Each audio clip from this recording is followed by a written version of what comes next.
Well, hey everybody, welcome back to the Early Childhood Chats podcast. Andy Roszak with you here at the National Association of Family Child Care Conference in St. Louis, continuing on as we talk to some really interesting people. And today we're talking to Laney from Small Bites Adventure Club. Yes.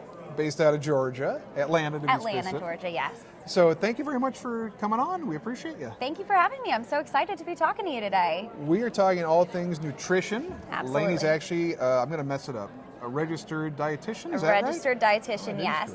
Yep. So professionally educated, degrees, all this stuff, Yes. talking about nutrition. What are we doing at the conference this week? So we are at the conference this week because we work with family child care providers as well as child care centers and after-school programs to introduce hands-on cooking to little kids.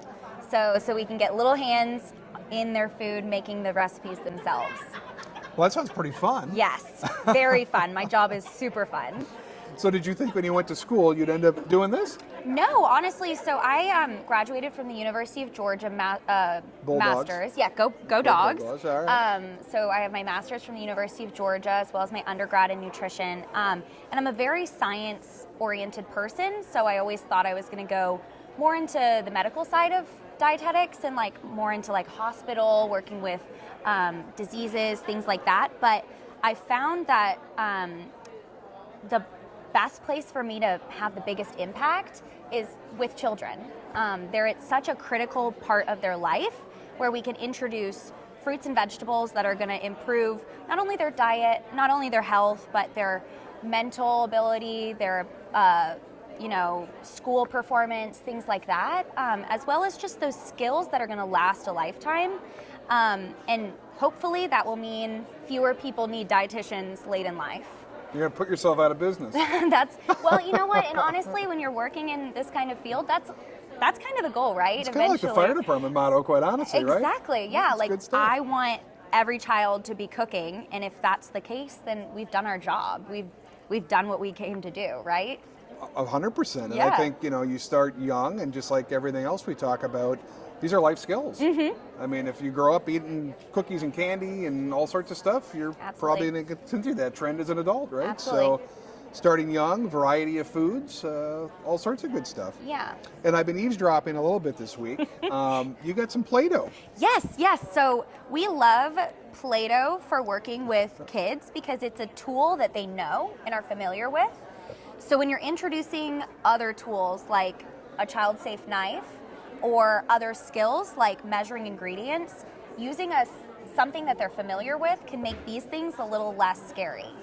Nice. And they also save ingredients. So while they're practicing on how to hold a knife, how to use a knife, you're not giving them a carrot and now the carrot's on the floor. You're giving them Play-Doh.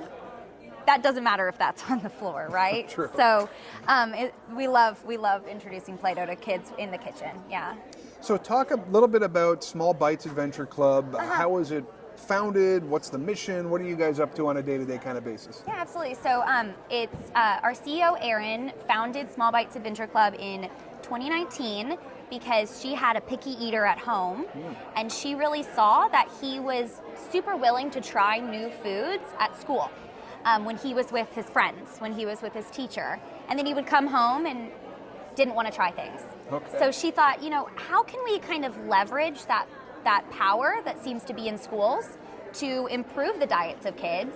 And so that's kind of where this spurred from. So we are, she always likes to say we're kind of like HelloFresh meets nutrition education. So we send everything that's necessary to lead a cooking class in a classroom and a home-based care, in an after-school program, so that the teachers can just let the kids cook, and we focus on making it as easy as possible for everyone involved and as joyful as possible as well. So we send very simple ingredients, very simple recipes, and very simple tools like the knife and everything like that.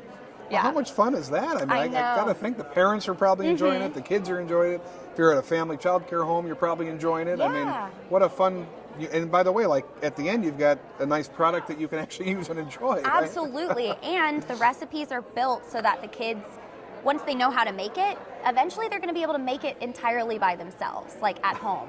So I can train my 3-year-old to be my chef? Is that what you're saying? Oh my gosh. Exactly. All right, And this is why it's so fun, especially here at the NAFCC, because these they spend so much time with these kids in a home setting, and that's where cooking happens so frequently. So it's a great way to start introducing those skills. I always say, I learned how to hold a knife correctly when I was 19. Like I was it's a little late, right? It's really late, right? So if I had known how to hold a knife better and more safely earlier on, I don't know what recipes I could have been making in college, right? Yeah. So the skills. Jimmy John's? Yeah. Well, but starting the skills now means they're going to be in a better place than they may otherwise have been, right? So one of the interesting things that we did this year, we signed up for one of these local farm fresh market kind of things. We get a box every Thursday, farm to table kind of stuff, and I got to tell you, it's an exciting time in our house. Yeah. Because I never know what's going to be in the box, and quite honestly, there's a lot of fruits and veggies you don't necessarily see in the supermarket. Right. I was saying I had like a purple cauliflower the other day. I'm like, what is this thing? And I think having that engagement and that reflection, and we think a lot about like the STEM and STEAM and this kind of stuff. I mean, this kind of falls right into that, doesn't it? Absolutely, 100%. And you can really take these and do so many things with it because food is so versatile. So we have centers that are STEAM-based, and they will incorporate whatever the featured vegetable is into every one of their lessons, into their science lesson, into their technology lesson, by like watching videos and engaging with our digital platform. We love encouraging art. I think cooking is a form of art as well. And then math is always there with measurements and counting and all of those kinds of amazing skills that kids really need to develop. So when they sign up for the program, they get, sounds like you've got a lot of the kind of curriculum, quote unquote, really built out for them. Absolutely. So they receive recipes, family engagement worksheets to send home, as well as a digital platform with everything they need. We love our farmers, so we really have a good connection to farm to table and videos from local Georgia farmers. Nice. So hopefully we'll be able to expand to some farmers outside of Georgia, but we love our Georgia farmers too. And what age do you think is appropriate to kind of start doing some of this stuff? So we really say as young as possible. We really think like around 18 months is when they start having some of the hand strength ability to be doing some of these skills. The knife cutting skills, they tend to start coming in around like 4 or 5 when they're better able to control a knife.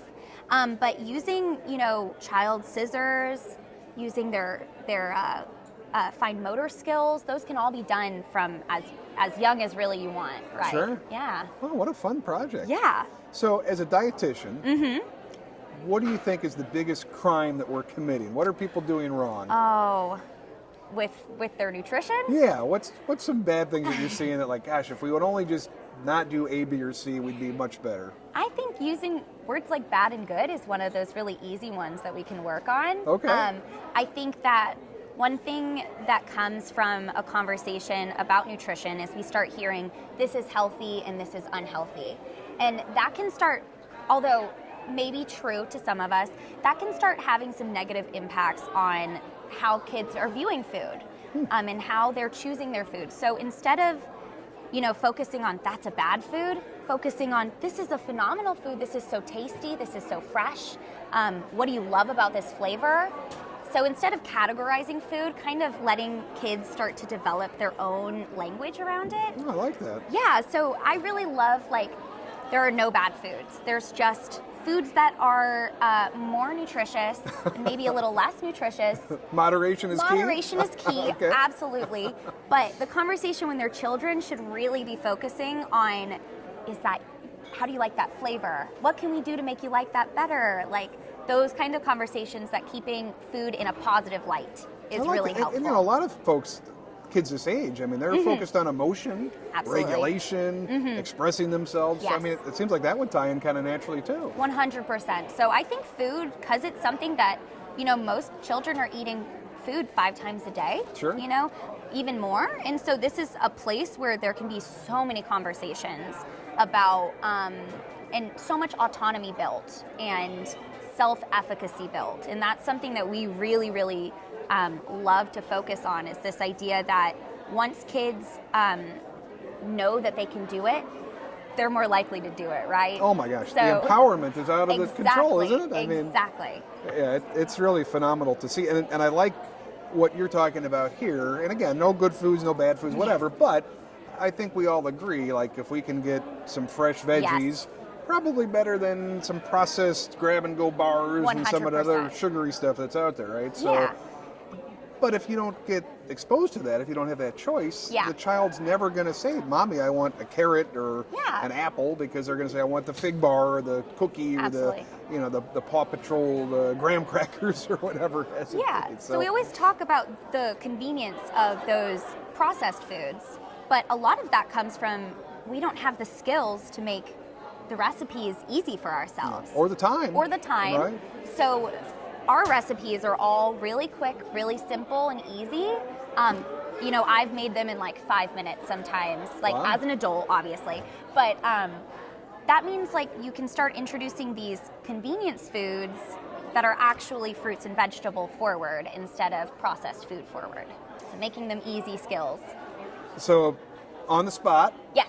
favorite recipe? Oh, of ours? Yeah. We have a superpower kale pesto with Ooh. crackers. Oh my goodness. And it's got a little Parmesan in it. It is phenomenal. And I was so surprised when I came into this position. I was like, oh, it's kale. Like, I don't know. Like, kids like kale, but will Right. they, And they love it. We've had, all of our educators say, yeah, that's a favorite. Don't take that out. Like, our kids have asked for that every month Wow. since we made it, that kind of thing. So it's really, All right. That sounds good, actually, yes, right? it's really yummy, and I love the surprise from adults as well, because just with like thinking kids can't use a knife, they can't make a recipe, they also kind of put limitations on them, like they're not going to like that food. Sure. But maybe it's just because they've not tried it enough. Well, I don't know. I think back to when I was a kid, and I don't know, I can't remember having avocado as a kid. Mm-hmm. And I don't know, man, I'm sure it was around. Yeah. My parents never bought it. I was never exposed to maybe guacamole once in a great while, but Right. and my 7-month-old, oh my God, she's only got 2 teeth, but she loves that avocado. She's Oh, yeah. crazy for it. Right. So, I think how many other foods like that did I kind of miss out on when I was a kid, because maybe my parents didn't like it, or they didn't buy it, or they didn't think about it. I don't know what the reason was, Totally. but I feel like there's a lot more variety that I'm seeing today. And it's so much fun, because not only are we learning about different foods, but different tastes and different colors and different textures and different... Absolutely. I mean, it really is kind of fun to deal with all this food, and they love to get it in their fingers and grind it. I mean, Yeah. it's a cool thing, right? Absolutely. So what is your favorite part of your job? My favorite part of my job is probably seeing the progress or hearing the progress of these kids.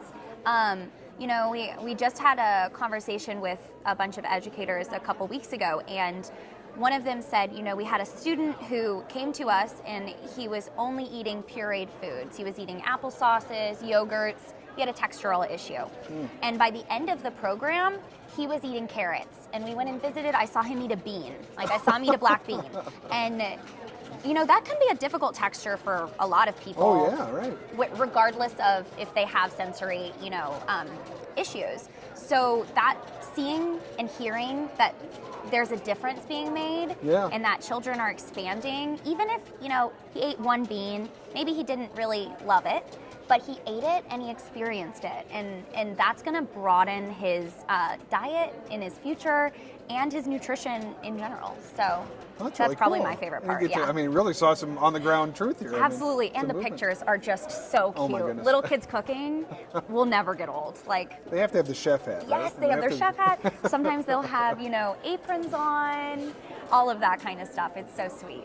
So what are the different kind of subscription, is that the right term? I don't know. The subscription levels, the options. Are we getting a meal a month, a meal a week, a meal, like what does it kind of look like that you guys are offering? Yeah, so for right now, we have a program called Veggie Ready, and it's targeted at 4 and 5-year-olds, and they are, this is a 1 recipe a month program. Okay. And so you get everything you need other than food, other than the ingredients to complete these recipes with your children, and that's one option. So that's a one-time payment for a full 5-month program. And then we also sell a couple standalone kits, like a mystery bag. Ooh. You ever tried this? What's in the mystery bag? Okay, well that's a mystery, right? So this is a really fun way to get kids to like meet a new vegetable. So this could be fun with your kids as well. All right. When you get your bag of food, hide a fruit or vegetable in a bag, and you're gonna reach in and feel it, and you're gonna give me an adjective. So you're not gonna guess what you think it is. You're gonna give me a word to describe the Is there food. something in it? There's We're something doing in this? it. We're Oh, doing okay. this. Oh boy. No peeking.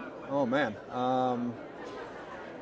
Give me- Squishy. Can I say Squishy. squishy? Yeah, Is that a good squishy. one? All right. Totally. Squishy. Okay. Do you have a guess? I think it's a pear. I think it's a pear. We're gonna say it when I pull it out on 3. Okay? Oh boy. 1, 2, 3. Oh, it's a pear. It's a pear. That was a lot of pressure. Yeah, so it's really fun as a group activity. They'll have to come up with some fun adjectives by the end.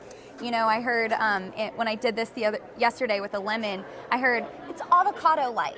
Avocado? Right? Okay. So they all start right. getting creative with their words there. Yeah, I like so that. it's a mystery bag, and then we also sell a cut it up kit, which includes the child-safe knives, cutting boards, and some really fun activity booklets that teach safe knife skills Oh, for wow. little hands. That's so cool. Yeah, so like I said, using a knife can be such a scary part of cooking and something that stops people from cooking. Sure. And so teaching them how to hold the knife, how to hold their other hand so that they can safely prepare food is just an invaluable skill that, like you said, is just going to last them the rest of their lives. Life lesson for Life sure. lessons, yeah.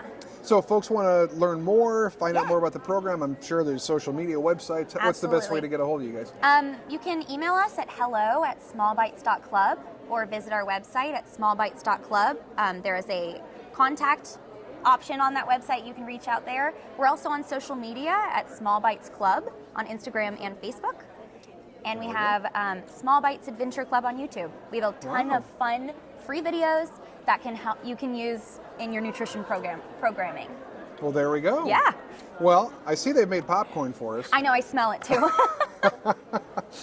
Not exactly the healthiest, but there it is. And my dietitian eats it. I can eat it, right? It's okay. But thank you so much. It's really been thank a you. pleasure getting to know you this week, and Yeah. really excited. This is really cool stuff. And, Absolutely. I like to see how it's integrating a lot of different skills here. Mm-hmm. I mean, most people think, it's cooking. It's not any part of what I'm doing, Mm-hmm.